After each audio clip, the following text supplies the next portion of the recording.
The Bible tells us that in all thy gettings we should get wisdom, but in today's video I would emphasize on the fact that in all thy searching for schools abroad, please get knowledge on immigration rules. Yes, immigration rules are very important. Let me quickly send forth this disclaimer that I am not an immigration expert or an immigration lawyer.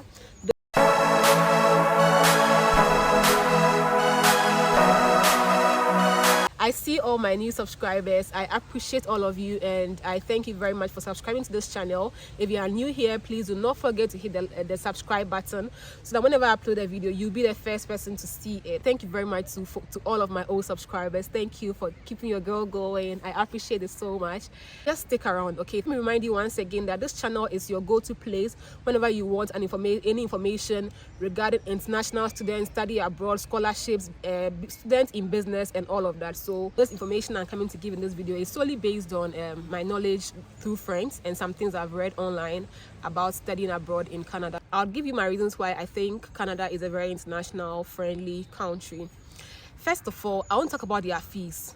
If you are looking for a country where fees are very affordable, I think that Canada is a country that you should consider because you can have some master's program paying as little as 5,000 Canadian dollars, paying as little as 5,000 CAD, 6,000 CAD, even 4,000 CAD, 7,000 CAD. CAD is like the Canadian dollar. That's their currency, yeah.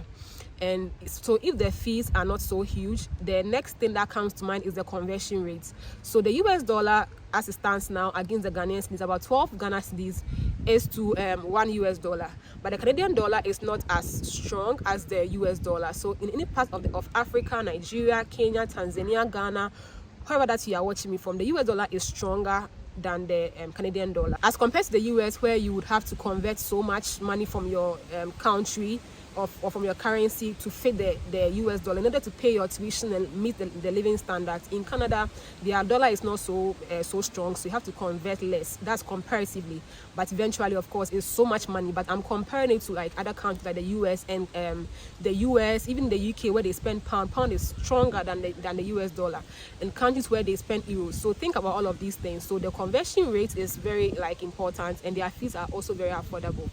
Another beautiful news that even influenced my decision to make this video on universities in Canada was because I read a news portal that suggests that going forward, all international students who are schooling in Canada can work more than 20 hours. In the US, international students can work for only 20 hours, and that's on campus. But in Canada, Charlie, you can work off campus. Yes, you can. And right now they've increased it from the regular 20 hours. The pay rates on campus, honestly, is really minimum. When I was in Eastern, I know people were working on campus and we're making about 9.5 per hour. So it's not so much, or it's nothing really to support you to pay off. The main purpose for your travel should not be working, but should be studying, so that you can keep up with the grades and you can keep up with the focus. But while you are there, sometimes the living expenses, the tuition, everything can be so high. So what that means is that you have to get other places to work to help you pay these fees, especially when the funds that you were promised from home is not really coming through. But in the US, for example, international students like myself, we can only work for 20 hours, and this 20 hours is only on campus. And most importantly, another issue is that in the US, like an F1 visa like me, my partner or my husband would hold an F2 visa. The dependent of F1 visa holders cannot work not off campus. You can't work. So your wife or your husband will always be with you in the house. So the F1 holder, you have to maintain the home with the money that you are getting as a GA or your stipend or anything, like to take care of living expenses for the two of you. Meanwhile, if you are in Canada, your partner can work. Your partner can help you to work while you're also working a bit and then concentrating on your school, and that money can help sustain your home better. That's some of the reasons why I think that Canada is if you're looking for a country where you are hoping that you can get something to do alongside schooling, so that you can make something small to help you pay your fees, or your partner, which is like your wife or your husband, can work to help keep the home to maintain living expenses, Canada is what you should look out for.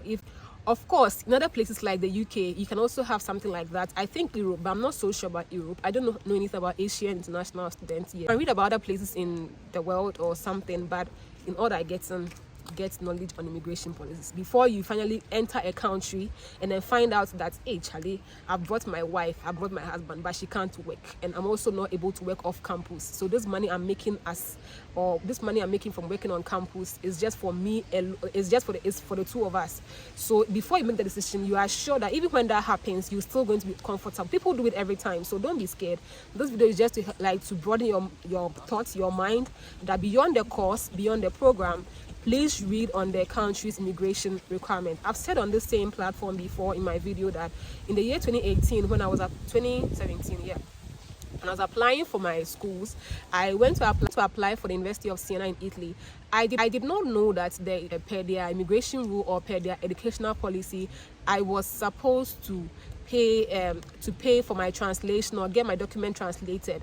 At the time, I was national service personnel. I did not ask anybody, and when I found out later, that meant I had to use the few cedis I had on me, I had saved from my national service, to pay for the translation. So these mistakes are avoided. Before you make your mind, I want to travel to this country, I'm going to Finland, I'm going to China, I'm going to Canada, I'm going to the UK, I'm going to the US. Please read about their immigration rules. If you have a partner, like your wife, your husband, your children, and you have plans of bringing them over, please read about it. How much they require that you get in your bank statement, how for each child, for your partner, per your living expense, how much you should have, all of that. This is very important. Do not get there first, then you find out that, hey, I'm in the middle of nowhere. Please, these are avoidable. That's why I have made this video for you to watch. So I think Canada is a very international, student friendly country. You can read about other places. I think US is also very friendly towards international students, but your partner cannot work.